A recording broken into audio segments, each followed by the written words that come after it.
Diksha, the initiation happens. Just the avatar seeing us. That is called Nayana Diksha. Nayana Diksha is which does not involve touch or can be conducted across large distances.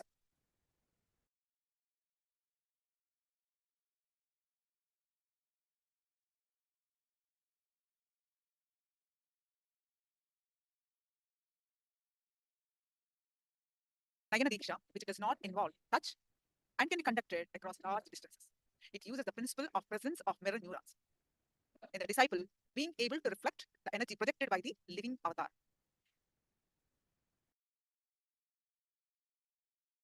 This form of initiation begins at the level of the brain, leading to entrainment and coherence of the projected energy from the avatar.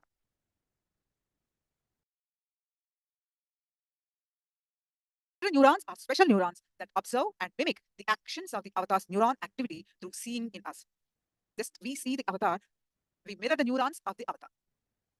Mirror neurons can activate and process all the observed moments or information in us.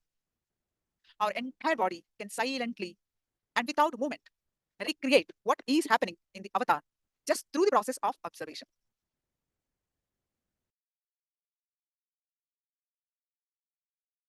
What is the difference between imitation versus mirror neurons? Unlike classical imitation, mirror neurons can activate and process all the observed moments or information without the physical act of imitation.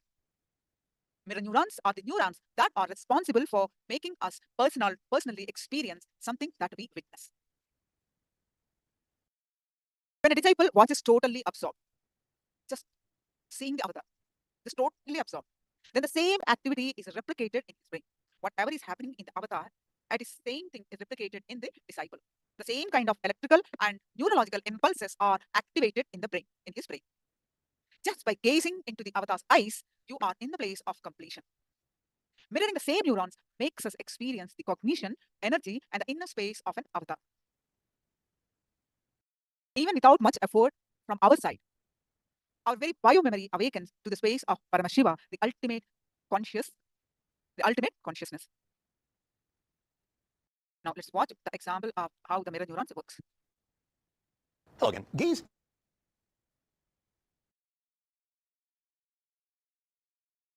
faces and bodies, because hello again. Gaze into a mirror, and what do you see? Well, I see my face, of course, but in my face, I see moods, I see shifts of feeling. We humans are really good at reading faces and bodies, because if I can look at you and feel what you're feeling, I can learn from you, connect to you, I can love you. Empathy is one of our finer traits, and when it happens so easily, perhaps because, and this is brand new science, this is just out of the lab, we may have some special circuitry in our brains that helps us whenever we look at each other. Ask yourself, why do people get so involved, so deeply involved with such anguish, such pain, such nail-biting intention over football? We the Browns are gambling on defense. Why are we such suckers for sports? And it's not just sports. We can lose it completely at the movies, at video games, watching a dance. Is there something about humans particularly, that allows us to connect so deeply when we watch other people? Watch them moving, watch them playing, watch their faces. Well, as it happens, scientists have an explanation for this strange ability to connect. It's new. It has never been found on a cellular level before. A set of brain cells found on either side of the head. Among all the billions of long branching cells in our brain, these so-called mirror neurons have surprising power. What we found is the mechanism that underlies something which is absolutely fundamental to the way that we see other people in the world. And it began entirely by accident at a laboratory in the lovely old city of Parma, Italy, where a group of brain researchers was working with monkeys.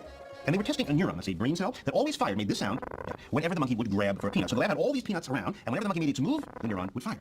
Scientists thought, now here's a neuron that is essential to motion. It's a motor neuron. Then one day the monkey was just sitting around, not moving at all, just sitting, when a human scientist came into the lab, and when that scientist grasped the peanut, the monkey's cell fired. Now, the monkey hadn't moved. It was the human that moved, suggesting that this neuron up here couldn't tell the difference between seeing something and doing something. Seeing and doing were the same. Or more intriguingly, that for this neuron, watching somebody do something is just like doing it yourself. The head of the lab, Giacomo Rizzolatti, thought, wow. The same neurons, one neuron, fire both when the monkey observes something and when the monkey is doing something. It's almost unbelievable. It was surprising because this cell which was involved with motor planning for the monkey turned out to be interested in the movements of other people as well. Some people call them monkey see, monkey do neurons, but the name that stuck is mirror neurons, because with them, the brain seems to mirror the movements it sees. This accidental discovery got scientists thinking, doing more tests, and it soon became pretty clear that this is not just a monkey thing, it's a people thing too. We all know that humans learn by looking and copying. That's what infants do. First you look, then you do. And once you've watched and copied and learned a set of moves, you not only have them in your head. You put your shoe on. If you see somebody else doing it, you can share the experience. And I want to do it with me. They know the moves, you know the moves, so you can move with them. If you can use the years of training that you yourself have done, learning to crawl, then learning to walk, then learning to eat, this is an incredibly rich set of knowledge that you could apply to the problem of actually seeing what's going on. So that's why when I head down the street carrying all these packages, not only do people watch, look how they're watching. They feel my predicament, because they know what it's like to carry heavy packages. They all know about carrying. So as they watch me moving, they can feel themselves moving. Their neurons are mirroring the action. These neurons may be the brain's way of translating what we see so we can relate to the world. The mirror system is the way that you tap into, the way that you harness your own abilities and project them out into the world. And people are really good at watching and translating what we see. Like with just 13 moving dots, that's all there are here, you'll have no trouble recognizing these very ordinary activities. What's more, tests have shown when a person sees a movie like this of his own movement, he'll recognize it immediately as his own. And that's why sports fans tense with the action and wince and leap, because if you know the game, then your neurons are firing as if it's you playing, giving a whole new meaning to the phrase armchair quarterback. That's why it's so easy to be a sports fan. But there is more, suggests UCLA professor Marco Iacoboni. He thinks mirror neurons tie us not just to other people's actions, but to other people's feelings. So the idea was to try to figure out how the emotional system and this motor system are connected together. When you're in the scanner, what you're going to do is To demonstrate, he put me into this very powerful fMRI brain scanner that can peer into the brain while it's working. And he gave me some goggles so he could show me pictures when I was in there. So you can see here the eyeball of Robert. And once he had a good view into my brain... Nice looking brain. Thank you. Robert, you're not supposed to talk when we scan you, all right? Sorry. Then he said, okay, I'm going to show you a bunch of faces. And for each face, I want you to imitate it. So I did that. Then he recorded my brain while I moved my facial muscles. We're going to do right away another one. Okay. Then he said, okay, same faces, but this time, don't move a muscle. Just look. So I looked. When we check the results, oh, there's my brain. I've never seen my brain before. This is your mirror area. Iacoboni says that the part of my brain that's working when I make a face, the same part gets busy when I see the face. Plus, when I was looking at these faces, I remember feeling extra uncomfortable, kind of bad. But when these faces came on, I don't know, I felt better, almost happy. And in fact, at the moment I was looking at the happy face, my brain, and this is my brain, in that instant, see the red area here? It shows activity in the happy, emotional part of my brain. And when I was imitating happy faces, look, I get even a bigger response. This, says Iacoboni, is a consistent result. Mirror neurons, he believes, can send messages to the limbic or emotional system in our brains. So it's possible these neurons help us tune in to each other's feelings. That's empathy. We strongly believe that's a unifying mechanism that allows people to actually connect at a very simple level. You're saying there's a place in my brain whose job it is to live in other people's minds, live in other people's bodies. That's right. Oh, darling, I'm gonna die. Don't let me die.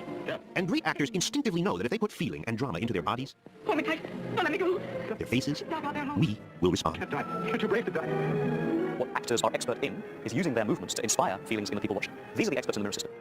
We are intensely social creatures. We literally read other people's minds. I don't mean anything psychic like telepathy, but you can adopt another person's point of view. When you put it together, what do you think it's gonna be? So if mirror neurons help us connect emotionally, what about people who have trouble with this? Kids like Christian, who has autism. Why do you like Legos? It's been known for some time that children with autism could be quite intelligent, but have a profound deficit in social interaction. There he is. Christian can speak and read and write, but like many kids with autism, he will avoid eye contact. He often misunderstands questions. So, Christian, can you tell me what you did in school today? Doing well. You're doing well? Everybody wants to know what exactly causes this. So Dr. Ramachandran and his graduate student, Lindsay Schenk, designed an experiment. So we're gonna be reading your brainwaves with this cap. They recorded brainwaves while the kids opened and closed their hands, and while they looked at a movie of somebody else's hands. For most people, the brainwaves look the same either way, whether they're doing or seeing. But for kids with autism, the wave changes, suggesting possibly that autism may have something to do with broken mirror neurons. Their brains may indeed be different in that regard, and they may have deficits in the mirror neuron system. But we don't know this for sure yet. There needs to be additional work needs to be done using brain imaging. But what we do know, says Ramachandran, is that healthy human beings are intensely social. More than our cousins the monkeys, we invent ways to connect. We invent dances, and handshakes, and games to play. We eat together, we meet, and we talk. We talk a lot. Everybody's interested in this question. What makes humans unique? What makes us different from the great apes, for example? You can say humor, you're the laughing biped. Language, certainly. Okay? But another thing is culture. And a lot of culture comes from imitation, watching your teachers do something. And here, V.S. Ramachandran makes a big leap. He has proposed that at a key moment in our evolution, this is his guess, our mirror neurons got better. And that made all the difference, he says, because once we humans got better at learning from each other, looking, copying, teaching, we could do things the other creatures couldn't. In other words, if you are a bear and suddenly the environment turns cold, you need a few million years to develop polar bear type layers of fat and fur. It would take many, many, many bear generations to select for furrier bears. But, says Ramachandran, if you're a human, you watch your father slaying another bear and putting on a fur coat, skinning it, using that as a coat. You watch it, you learn it instantly. Your mirror neurons start firing away in your brain. And you perform the same sequence, complicated sequence. Instead of going through millions of years of evolution, you've done it in one generation. And while no one's claiming that mirror neurons are the key ingredient that makes us different from other creatures, what these neurons do suggest about us seems almost self-evident. You can see it any Sunday at a sports bar, that deep in our architecture, down in our cells, we are built to be together. There'll be very little point in having a mirror system if you lived on your own.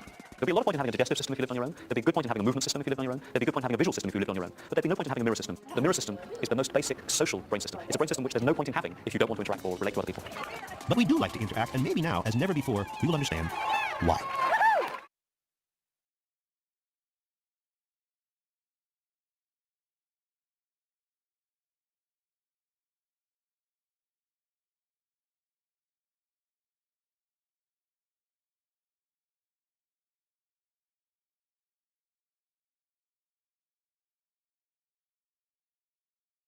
So, Nayana Diksha is a direct transfer of spiritual energy by an avatar to look. Nayana means eyes. Diksha means initiation. So, Nayana Diksha means is a direct transfer of energy to initiation, to just look. When an avatar just looks, our Kundalini awakens. That's called Nayana Diksha. Now, Diksha is the most effortless and blissful way to raise our spiritual frequency. When we make this connection, we experience our unity with all of existence, which is the essence of divinity. Then we understand that we ourselves are also divine. Through this process, the mind layer drops and we open ourselves to receive the energy of the universe through the energy of space, the Akasha, melting into a deep mood of gratitude and devotion. We receive the beautiful written flow of divine compassion and uplifting of our consciousness. The entanglement can change our brain. The benefits of entanglement are not limited to intangible sensations of well-being. Raising our inner frequency can produce profound changes in our brain. So, what are your thoughts? Diksha is the knowledge transmission system which the modern science is just able to observe as mirror neurons.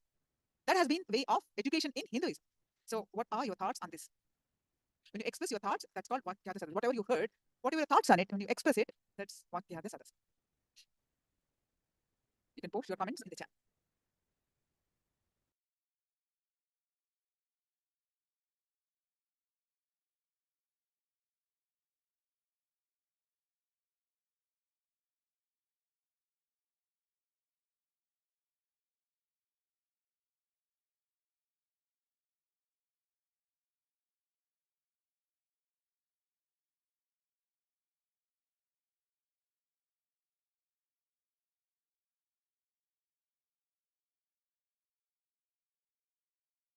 Yes, now we'll move on to the one more round of our manifestation of consciousness over matter.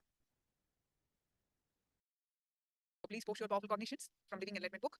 We're going to do one more round of power manifestation of consciousness over matter.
Now please straight with your head neck back straight line and bring your object and keep your object on your palm.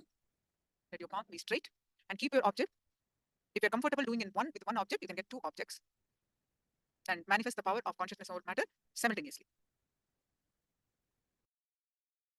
So please straight with your head neck back straight line and your object on your right or left palm or both palms.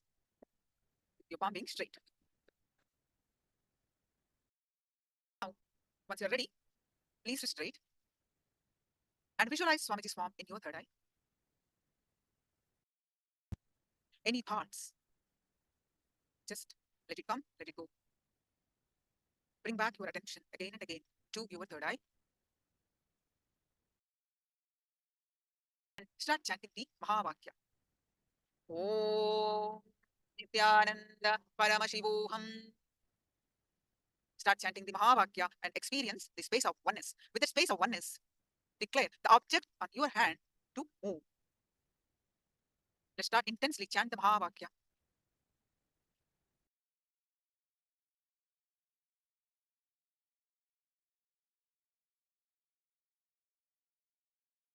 Experience the space of oneness. With the space of oneness, declare the object on your hand to Paramashivoham. Om Nithyananda. Paramashivoham. Om Nithyananda. Paramashivoham. Om Nithyananda.